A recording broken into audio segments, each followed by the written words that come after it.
go live because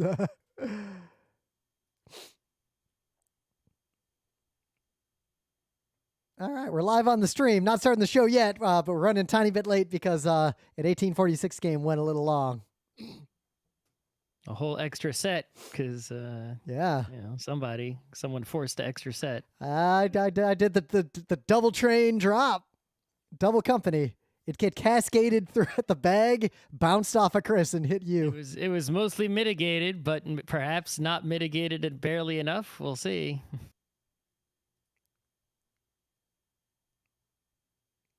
Ew, ew, ew, ew. Then we'll do the show on comms. Think it'll be fun. Oh, I'm ahead. 84.40 to your 84.36. Let's see. Maybe I'll still win. Oh no. I'm $4 ahead right now. If it's that much, Chris did it. Well, no, GT's about to pay out, which I got 4 shares of GT. Nothing from that whatsoever, right? Right. That ended up being real fucking close. And then New York pays out, but you get half of what I get. So Yep. I didn't math it. I don't know. I think the fact that you get 4 shares of GT. All right, I guess I'll put the train game up on the stream. There's no chance that I can make that much.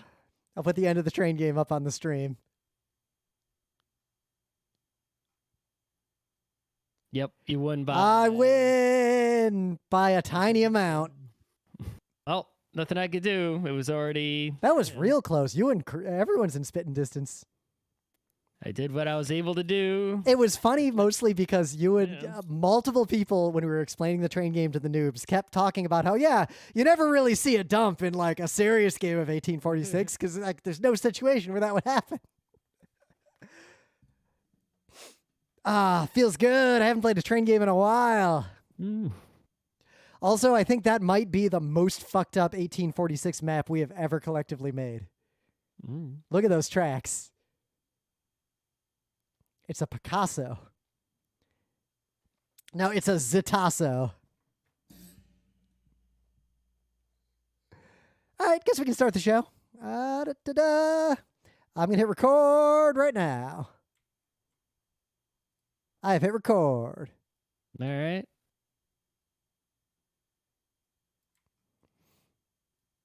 I assume you have also hit record? Yeah. All right. Open event. I'm just going to talk about Twitter unless you got something. I fixed my chair. Oh, yeah. That's okay. It's Tuesday, November 15th, 2022. I'm Rim. I'm Scott. And this is Geek Nights. Tonight we are talking about comms in games, like voice chat and such.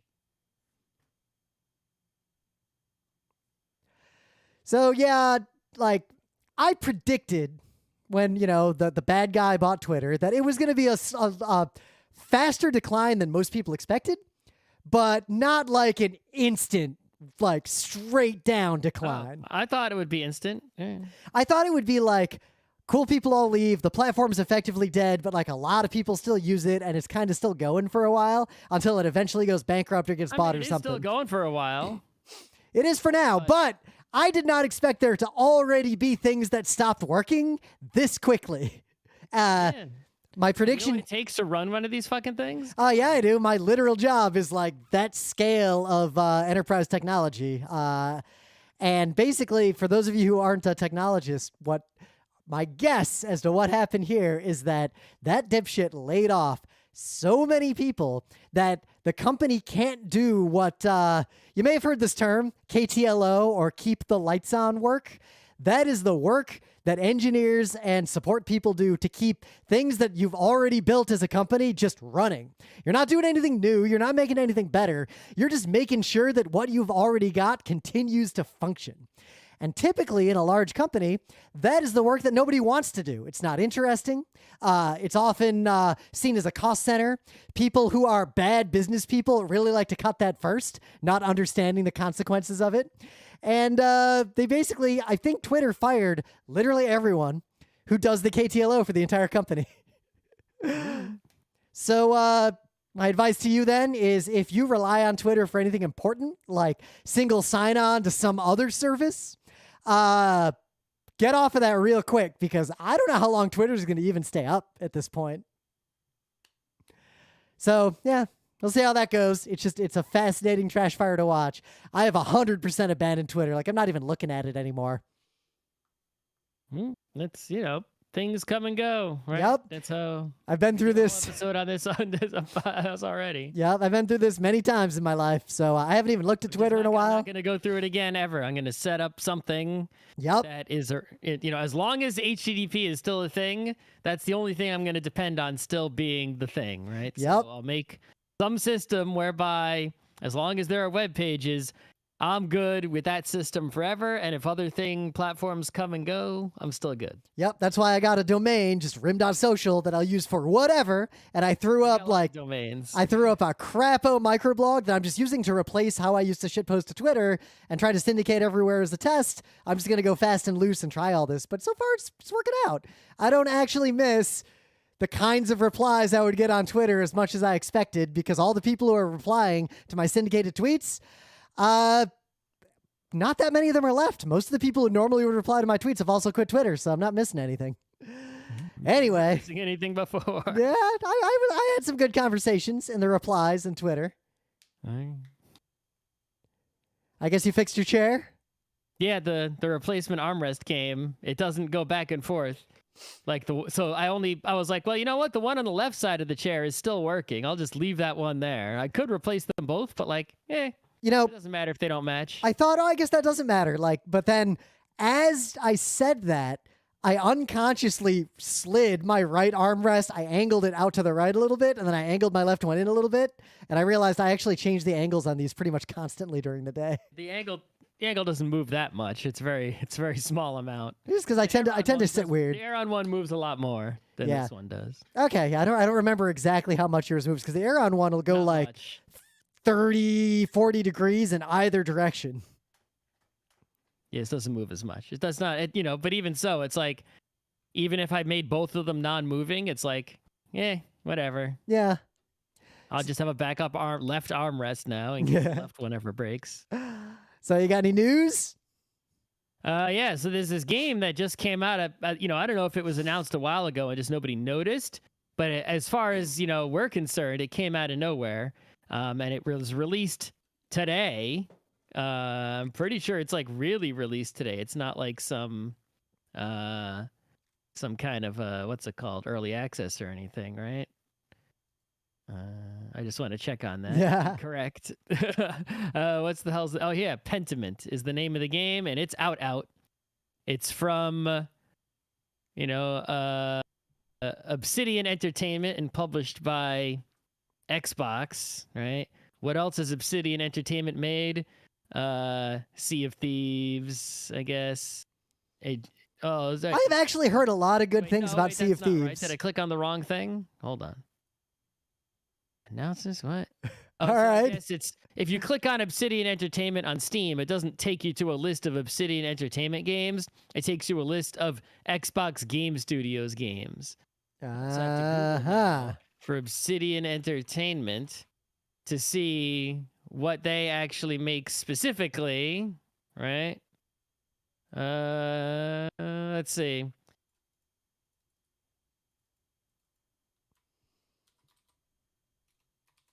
It won't shut up. To Google for this, and you just keep hearing. All right, now I've added a Scott's fuck up marker so I can edit all this out of the actual podcast.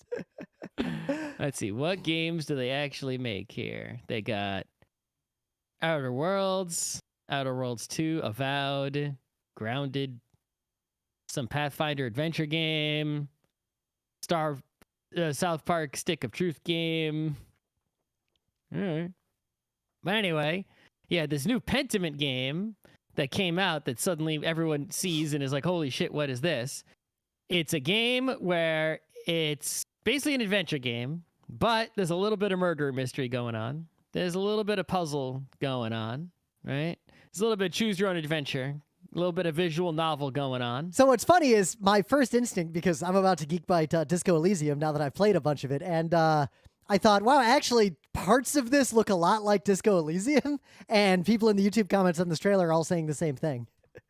But if the art style of the game looks like some sort of illustrated manuscript, right?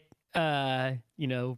Tapestry kind of deal. I really like the 1 day, 8 hours remain, like that time thing that showed a few times, the rondel. Yep. It could be some kind of, Majora's Mask deal. I haven't played it, so I don't know. But we looked at the trailer. The game came out. Everyone is hype on this game. So we're going to play it soon, probably. It might be literally today. I might play it be after dinner. Single player game season for a little while. Weirdly. No, this looks good. I'll play it too. This will be an easy show. I just got to finish my first run through of Disco Elysium first because my news is a Geek Bite. I am late to the party on this game. It came out in 2019. Pretty much from when this game came out, a lot of people I followed on social media, a lot of people I talked to, they just wouldn't shut up about it. And then eventually it faded, not from public conversation, but from my social circles, because the people who were talking about it just talked about it amongst themselves. Well, but it's a one-player game, people beat it, they stopped talking about it. But yeah, but I knew like generally what it was. It's some kind of detective-y deal, right? And yep. So the reason I think why this still has a wide undercurrent of conversation is there's a lot of shit posting and memes about this game, like you're seeing that, and there's a lot of people who will play through it many, many times, like try to do weird stuff. They're gonna go off the grid, like in that game in Rick and Morty, Roy. So I actually, despite all of that, all I knew about this game going into it, I'm trying to do this more, is play games as blind as possible just to see, like, what's the game present to me on its own? The author is dead, social media is dead, the world is dead, there's just me in this game. So what I knew going in was Disco Elysium is some sort of adventure game. You play a fucked up guy, and everyone just would leave it at that. Like, you play a fucked up guy. What do you mean by that? Just play it. You'll see. And it's about communism. That's all I knew going in. Having played a bunch of it, I'm going to weirdly go out on a limb and say that this game is closer to Quest for Glory, the series, than most other games people would compare it to. Weirdly specifically close to Quest for Glory. I'll explain that in a minute. What this game is, to actually answer your question, it is a single player. I didn't ask any questions. Yeah, a single player adventure game. Well, because you don't play games mostly. So you wake up as a dude, this fucked up guy, from what appears to be a hangover in a fucked up hotel room that may or may not have been trashed by you. The water's running, the sink's busted, you're like passed out in a pile of detritus, your tie is like swinging from the ceiling fan, there's a tape, like a reel-to-reel recorder, and someone has fucked it up and destroyed all the recordings. And you don't know anything. You don't know about the world. You have complete and total amnesia, and it is just a walk around, point and click, the old amnesia cliche adventure game like Deja Vu, the classic NES game where you wake up with amnesia in a stall of a bathroom with a gun. The old amnesia cliche. People just, but get away from that one. So this game, actually, the gameplay is fascinating because it has some of the most impressive quality of life enhancements to the classic adventure game genre that I've ever seen. This type of gameplay makes adventure games eminently playable to a modern audience who have zero nostalgia for the old adventure games of the past in a really good way. So, one, it's really open world in that you can kind of do anything. So, like, you stumble out of your hotel room, maybe you die in your hotel room. That can happen. You stagger downstairs. You're in this beat up looking, like, post-Soviet, vaguely feeling hotel. And this guy walks up to you and he's like, "Oh, I guess you're over your hangover, partner. Shall we go investigate the murder that we are here to do because we are cops?" And you either just got to try to play along and not let on that you literally don't even know who you are, or you can just admit to the guy, like, "Oh, I have no idea what the fuck is going on. I have total amnesia. Please help me."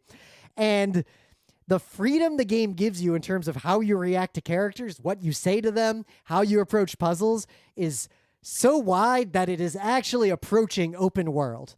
This game could literally be you don't even bother with the murder and you go off trying to make communism happen. This game could be you try to make a dance club and then you die in the dance club happy, and that is the end of your arc because you have brought a brand new drug trade to town. The game just goes off in all these crazy directions. But the quality of life enhancements are one, like Quest for Glory. The game has decision trees where some things you say will permanently affect the game. Some things you do or say will just provide information. But sometimes there's a stat-based block. Like, it'll tell you straight up what the stakes are. So say you happen to, I don't know, find a radio and call your precinct because you figured out what precinct you work for. And you don't want them to know that you have amnesia. And you don't want them to know that you lost your badge. And in the course of that conversation, one of the other cops is like, he fucked up and lost his badge. Make him describe his gun. For all we know, he lost his gun too. And your dialogue choice, classic Monkey Island style, is either, wait, I had a gun, or oh shit, my gun. And then you have options. And one of the options requires a skill test. Convince them you did not lose your gun. The game tells you what the odds are of succeeding. It tells you what you would have needed to do or would need to do to make the odds of passing that check better.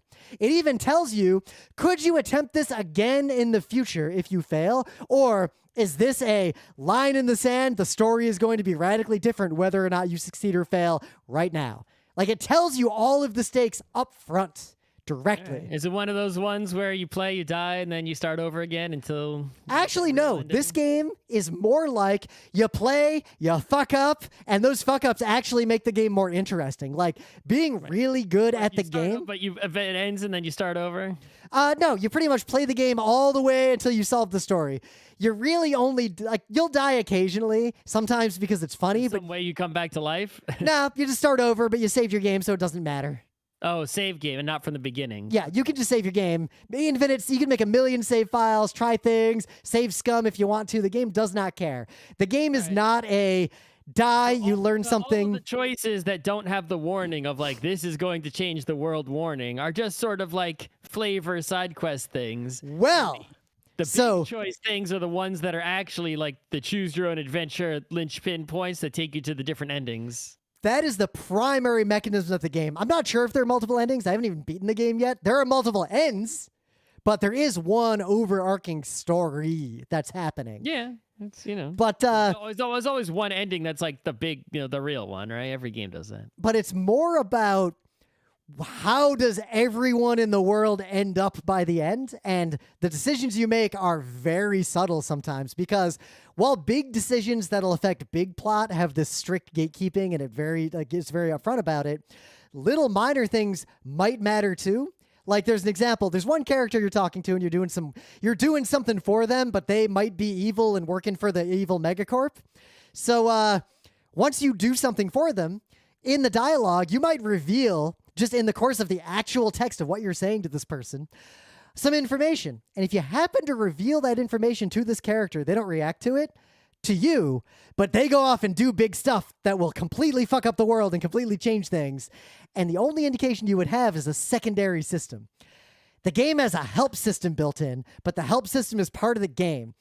When you start the game, you make a character, just like in Quest for Glory. You can put stats in, you can put points in stats like effectively strength or endurance or shivers or imagination or conceptualization or basic logic or like there's a huge skill tree.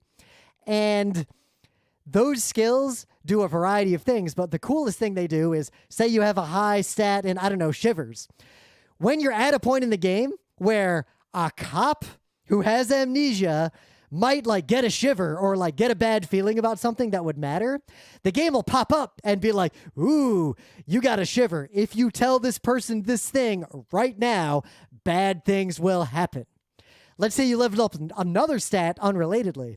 That other stat might have a different voice in your own head, pop in and say, hey, if you tell this person this thing, here is exactly what they will do with this information because you have conceptualization. Your character can understand the concept of like what could happen or what could be based on what I know. So by leveling up different stats, you get different kinds of hints and different kinds of direction in the game. Sometimes those voices are bad and will lie to you and will tell you to do drugs, and it's not a good idea usually. But sometimes it is a good idea to do drugs. The game's so wide open and so high concept, it has a third primary set of mechanics. Every now and then, based on things you learn in the game, your character unlocks a thought, like, what would communism be like? Or maybe I should figure out like what to do about my life. Or Jamrock, I should think about what that town's like. And you can equip thoughts to your character, and they level up over the course of you playing the game and unlock further thoughts. So your character might figure out an opinion on communism over the course of the game, which itself will also impact the story and your choices. So there's a lot going on here. This is like the most fully evolved form of a traditional point-and-click murder mystery adventure game I have ever seen. Yeah, if it sounds the way you describe it, it just sounds like a choose-your-own-adventure book, but there's actually... Imagine a choose-your-own-adventure book that is... the main one, and then lots and lots of small ones sort of layered on top of each other, like, you know, fattening it up a whole bunch. And then a lot of the choices that you could choose, like you might get to the, if there was actually a book, right? You'd get to the bottom of a page. There might only be 2 choices, but you know, if you do other things, then like more choices magically appear, right? And so it's, you know. Yeah, but you also have stats, and you can level, right, you can... The stats are fundamentally just a thing to click on that will end up adding more choices, right? Not necessarily. They do some other things too. The game does a lot of things it's not going to tell you it'll do over the course of the game. It'll often surprise you in interesting ways. And you can also go anywhere and talk to anyone at any time. Right, but those are just more choose-your-own-adventure choices, but they're all layering on top of each other, right, and unlocking in different ways with different systems to sort of, you know, become a whole greater than the sum of the parts, right? And the end result... If you literally just, you know, didn't have those systems and were just like, here's every single choose-your-own-adventure choice, just, you know, like all the time, like, you know, it wouldn't come across in the same way, right? And I guess what really makes it shine is, one, the writing is absolutely hilarious. Like, it is really well written. It is really well voice acted. The story is actually really compelling. But the things that really spoke to me playing it were that, one, the characters all act very human and react to you in a very sensible way. You could solve the mystery entirely on your own as a human playing this game and interacting with the characters, and the way people respond to you is very scarily realistic, to the point that it feels more like an open world freeform role-playing game. Like, it feels shockingly open just by the nature of how it's set up. So I have a strong positive opinion just so far, only 2.5 days into this game. And I highly recommend everyone play it, partly because Disco Elysium, the final cut, which adds some voice acting and some other stuff, is on like super sale on Steam right now. I paid $17 for this $65 AAA game. All right, get right into our main bit.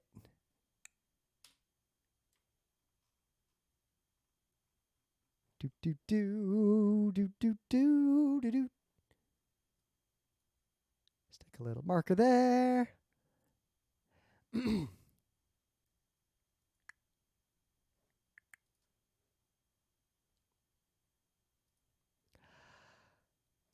But anyway, things of the day. So this is an excerpt from the most recent PBS NewsHour from last night.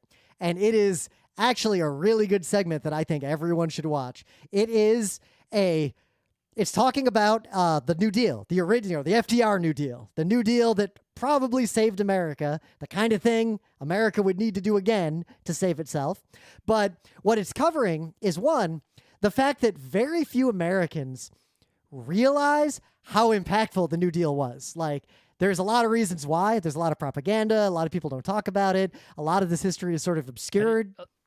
People, you know, you only hear about it in school. Like, at least I don't even know if people still hear about it in school. But like, you know, I heard about it in school, and it was like in one class they talked about it for like, you know, maybe one segment, like one test on it, right? It's like, and they were, you know, they didn't say that much. They're just like, yeah, there were some programs and things, to help the country recover.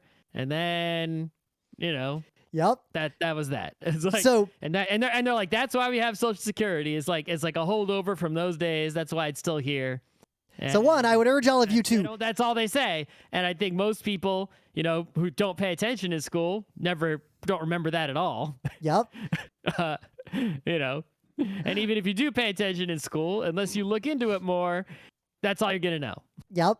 But so one, this video alone is a good thing to like send to someone or get someone to watch. It's only 6 minutes long, who you might suspect doesn't know much about this and try to, make them more of a socialist.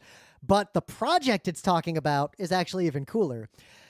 Most of what the New Deal did, the actual details, were never formally documented.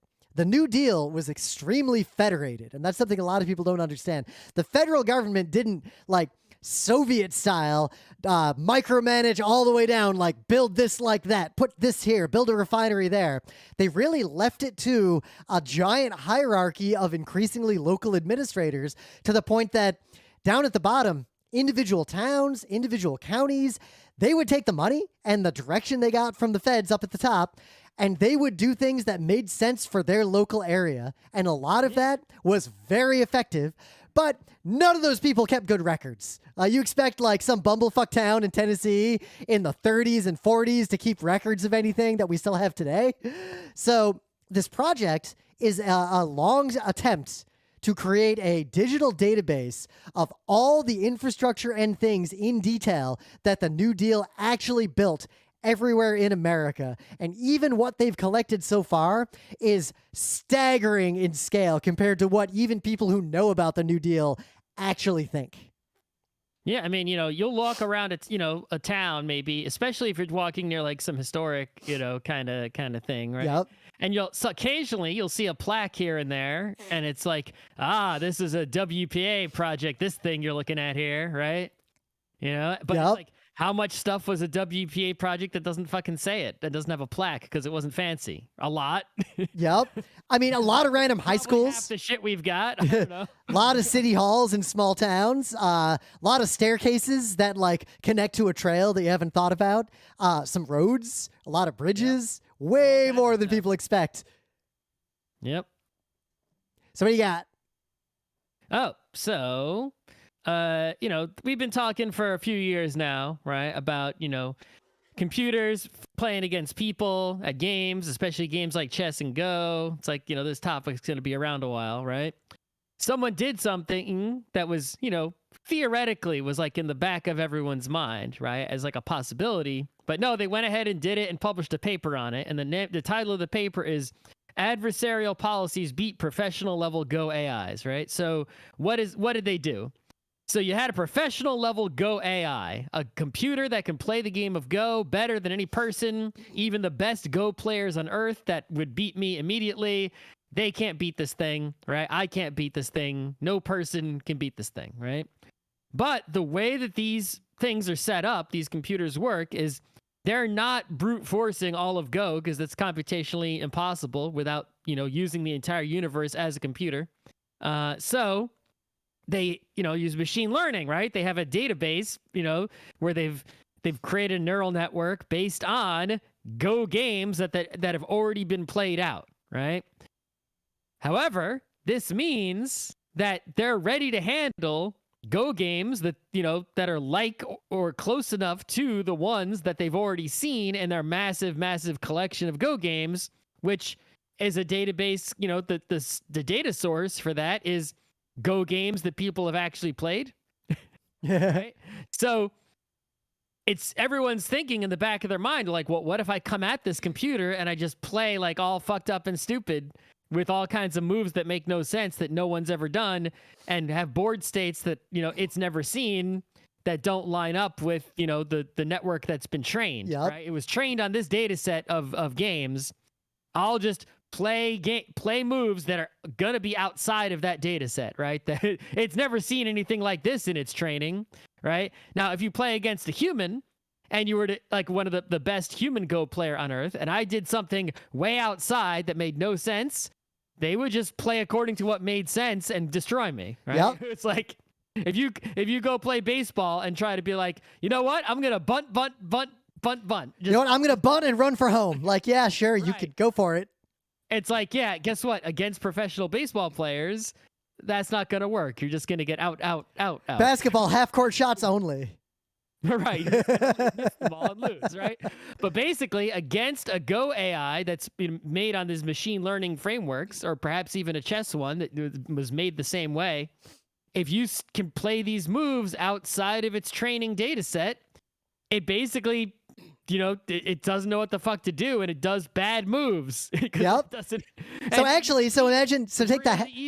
Take the all half-court shots example.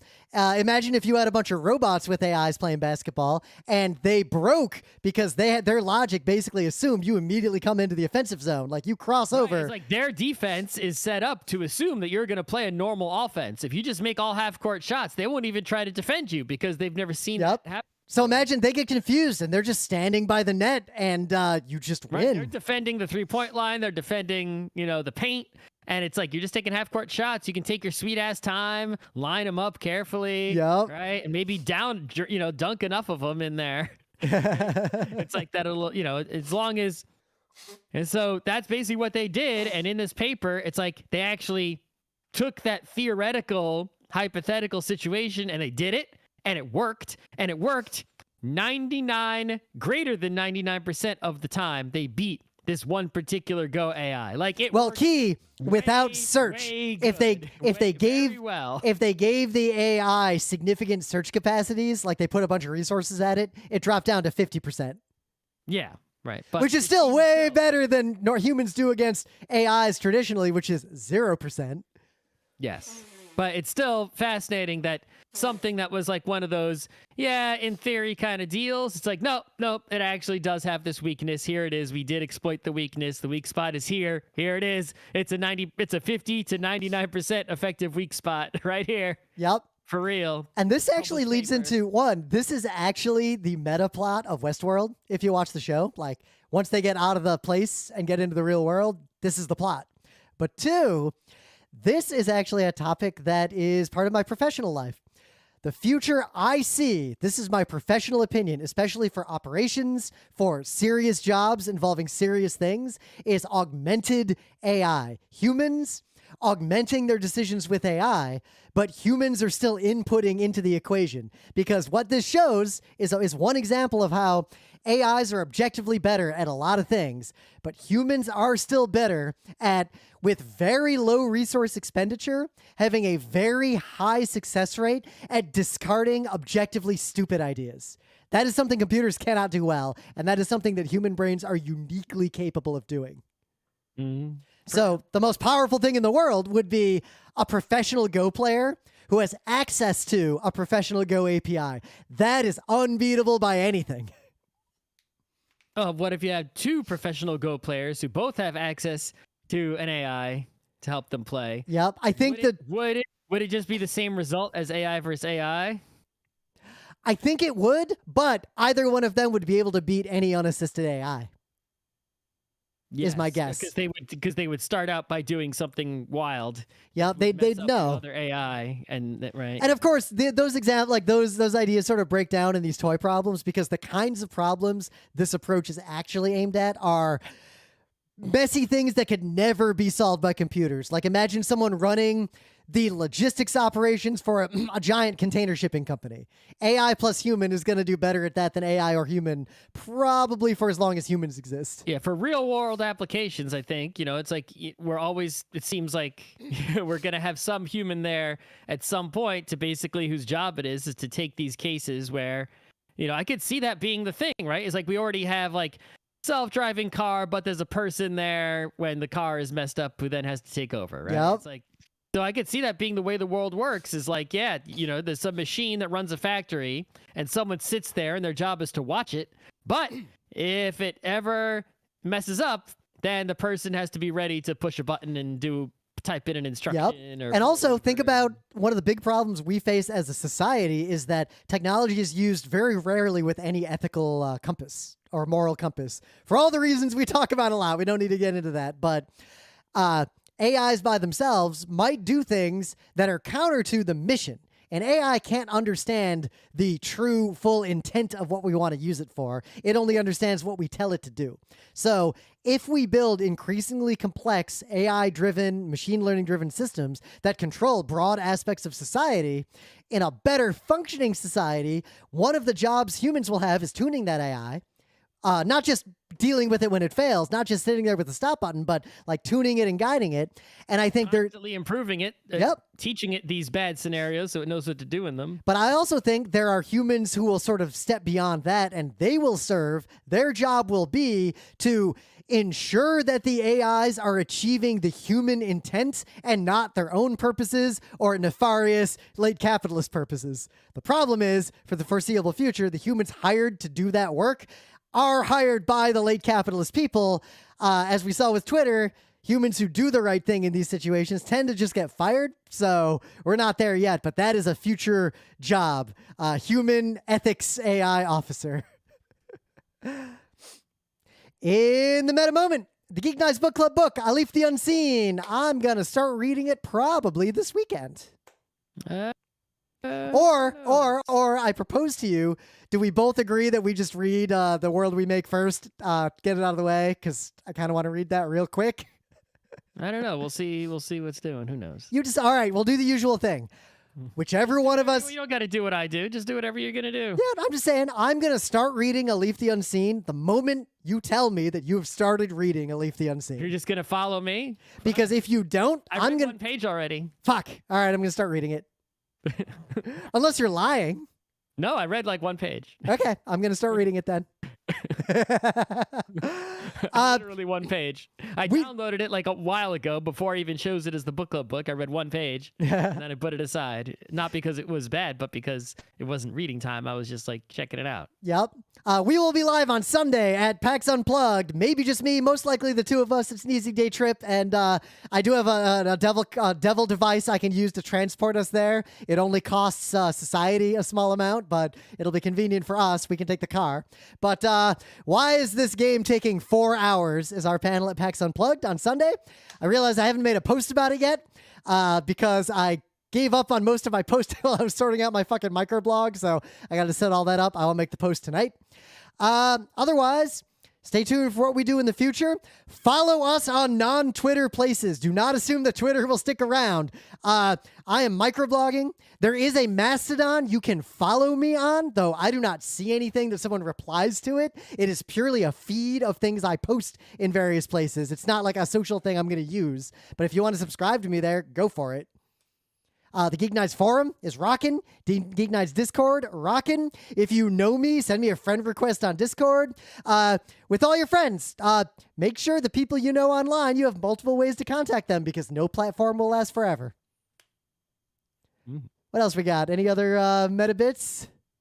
I see you looking off to the side. You're clearly reading something and not paying attention to the show, so we'll move right on to comms in games.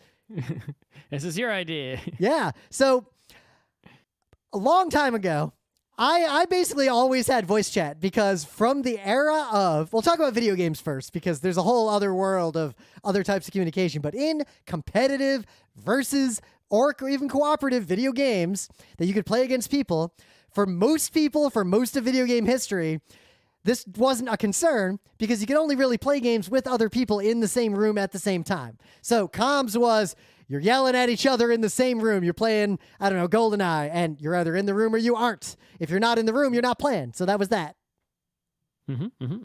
But with Doom, when Doom came out, Doom was a game. There were games that came out before Doom, of course, that had multiplayer. But I could dial one of my friends with a modem, and we could play Doom against each other remotely. And in that era, when I was using a computer and a dial-up modem to dial the phone number of a friend to play one-on-one Doom Deathmatch, both of us, our families had 2 phone lines. We would be on the phone with phone line 1 talking while we played, and we had phone line 2 dedicated to playing the game. So, well, I mean, even if you didn't have the 2 phone lines, right?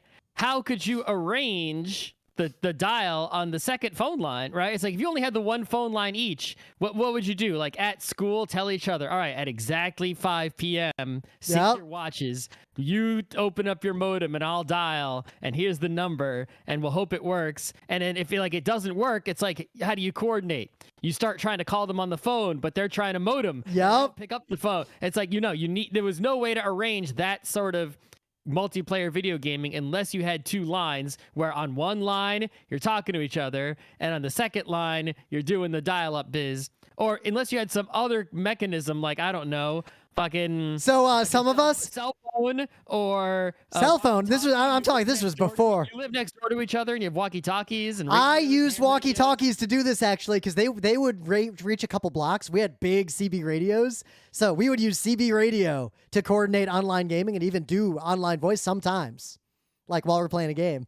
Yeah, you could something, right? But there weren't that many choices in the 90s, too, right? So Nope. Were available to everyday people. So that was your options. Yep, that was pretty much it. And games, of course, did not incorporate this. In games, however, once you were in a game, you could usually text chat with people. You could send little messages, type stuff. And that was a big part about how people would play games and communicate for a long time. Imagine a team game of some Quake mod, like Capture the Flag. If you're on a team and you're playing seriously, either you all set up some like party line, like a phone number you'd all dial it, like literally dial into with a literal dial to have a voice chat among your team while you were playing a serious match, which my friends who were in clans did legitimately. Like, they paid for this stuff and had infrastructure. Or you would just type messages. There was early games had team chat and all chat for a reason. Yep. And that the only problem with typing messages is that when you're typing, you can't also be like playing at the same time, right? It's like you're using the keyboard to type a message. You have to, even if you type really fast and have a good keyboard shortcut and whatnot, it's like you can't. You're that's a point in time in which you're not pushing like WASD to move, like your character is sitting still, right? In Counter-Strike, you could chat with your dead teammates once you died. You couldn't smartly. They configured it to where you couldn't, tell the living people what was up. Tell them where the enemies were hiding. Good move, right? But in like Quake, it's like you could chat with everyone or just your team, but it's like, you got to stop quaking. Yep. When you do that, it's not very helpful. So the funniest thing about text chat in that era was there were two competing cultures. Some of the people I played games with were very adamant that if you saw someone who was just standing still, you should never shoot them because you're being a jerk. They're clearly typing something. I was of the correct, enlightened idea that you play to win the game. That's right. It's like, if the game wanted you to be, to let people, it's like, there's a cost to communication, right? You better be hiding or something, right? Yep. So it's free like, voice. If they wanted you to be invincible when typing, then they would have let you be invincible while typing. And that would have been a problem because then the technique in the game would have been as soon as you see someone, open up the text chat. And they can't kill you. Right. And they can't get a frag. And then you wait for them to leave. I remember some later games would even show. You surprise them and you press enter and you shoot, right? Some later games would even show a little like icon over people when they were typing, which was just great. Means up, easy targets. There they are. Bam, bam, bam. So look at this. Might as well put even back then, we had the concept of text chat versus voice chat. And we had the concept of voice chat or text versus voice and team versus all. We had these concepts even in the pretty early days of online competitive games and cooperative games, and that was all there. That was the thing. If you played Hearts online, you had a little chat room. Yeah. Right? But these were unrestricted communications means, which all of us from later eras know wasn't a problem until it was a problem. And once that became a problem, it became the problem. Basically a chat room with a bunch of randos, and that's not a great place. Yep, especially in an era before the concept of like kicking people off servers and blocking people. Like, it really only worked because back then you'd only play games with people you prearranged with. As soon as there were servers and queues and ladders and matchmaking, this became a and it became easy for just any old person to join. It wasn't only the realm of, the vastly, the only people who were playing in those early days were not just people who were technically sophisticated, which is sort of gatekeeping that is good that's gone. but people who cared about playing this game so much, right, that they were going to spend a lot of money and time to make it work, right, are just less likely to also be the kind of person who is just gonna, do all that effort, just to type racist slurs? That's not worth it, right? Yeah. They're doing that because they want to play the game somewhat seriously. So were there people who were shitty? Yeah, because there's shitty people who just, who did this, who happened to also be bad people, but it was, less, right? Whereas once it became accessible, just anyone could do it. Well, people were playing games that didn't care so much about the game. It was just sort of like a time-wasting activity for them. And if it wasn't that fun for them, they had more fun typing racist slurs than they had actually playing the game. So they got bad. So in the Quake 2 era, I did something that I thought was clever. And then I discovered that other people playing in the clans and like CLQ types had already been doing. You know those games you could script and mod and just do a bunch of crazy crap, like give yourself extra types of commands and like a 180 flip or whatever. So I made a bunch of commands on my keyboard that would, with one click of a button, type a message to everyone else in the team. So I made all these mappings, and they were generic enough to like sniper in mid. So I could just hit, if a sniper shot me in mid, I would just hit that, and I could tell my team, hey, there's a sniper in mid. Or move forward, fall back, all these basic commands, which is a modern sensibility of how a lot of games should do this. Not just because you can then, in some games, if you don't want to have unrestricted communication channels, maybe remove them, but also this is a very profound accessibility feature for people who can't hear or can't talk, because suddenly I can communicate in the game in a way that people playing the game could see, even if they can't hear my voice. Or people can hear, because there could be like, in Counter-Strike, right? It's like you could just open up the little voice menu and press like a number, and it would be like circle around back. Yep. Right? And in Tribes, they added in, there was a huge, Tribes is the one that really, I think, Tribes 2 had this to the greatest Oh my extent. God, yeah, Tribes 2. By default, you would press V, and V would open up this huge menu that would categorize different possible, there was a whole card. You could be like, attack, waypoint A, soon, something, something. Everything was like 2 or 3 single presses in a row. So it always start with V, right? So you'd be like V for voice, right? To say something. Yep. Then you'd be like, I don't remember exactly what the choices were, but like I for insult.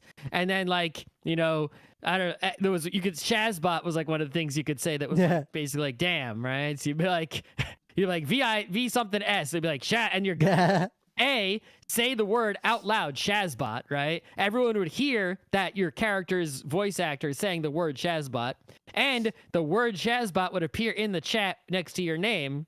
So people who couldn't hear could see that, Scott said Shazbot. Yep. And people who could hear could keep the chat closed and heard the word Jazzbot, and you didn't really have to stop playing because you typed in a really quick command, like you went V something something, like da-da-da, right? Not gonna mess up your game. You can keep playing, and no one else had to like look away from the screen to read it unless they really had to. Yep. Now, is this as good for a say racist slurs, because racist slurs weren't in the menu? Yep. So is this as good as just open voice comms with your team from a operational play perspective? Absolutely not.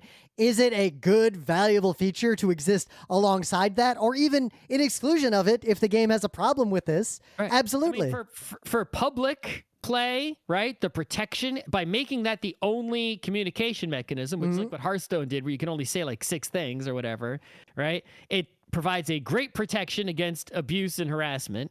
And if the menu choices are, vast enough, you're not losing that much in terms of, team communication.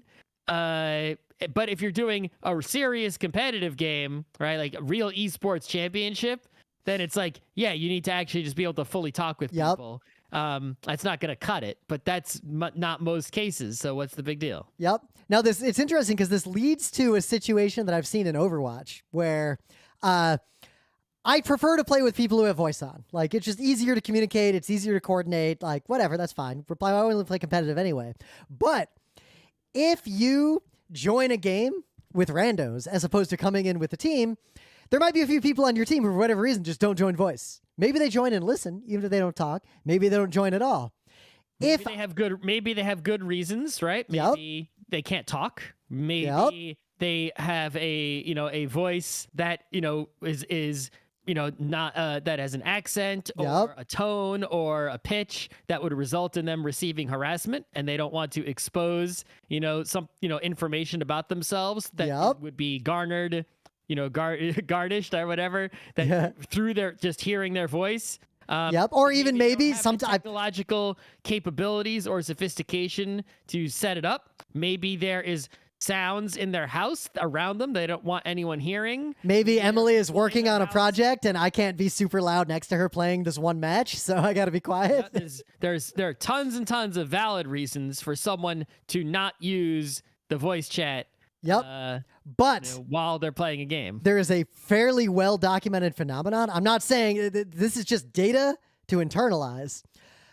If a team has all 6 people in voice, they were objectively more likely to win every time, across the board, without exception. And the fun side effect was that a lot of people will join a game like that with their friends. Like when we play Fortnite, we never use the Fortnite chat. We're in our own Discord chatting with each other. Occasionally, we'll play in a mode where a rando gets put on our team. And we just don't hear what they say, and they don't hear what we say, and they're kind of we just treat them like an NPC. That's probably worse for them, objectively. It's also worse for your team. It is, but it's better for us having fun while we're playing the game. Yeah. So this is why that's the thing. Back in the day, right? It's sort of a newer thing that video games having, I guess newer for us at least. It's not actually new. Where video games included the voice chat in the game. It wasn't until like Steam added that functionality, right? Early Counter-Strike didn't have that. It was like added at some point. Remember, people used to run Ventrilo servers for that. Right. You would run Ventrilo or TeamSpeak and then you would have to tell people like, hey, maybe you'd put it in like the server title or description, or you just tell your friends, everyone join this Speak server, Ventrilo or TeamSpeak, and then we'll join this game server, right? This is when we finally had real internet and I didn't have to use dial-up anymore.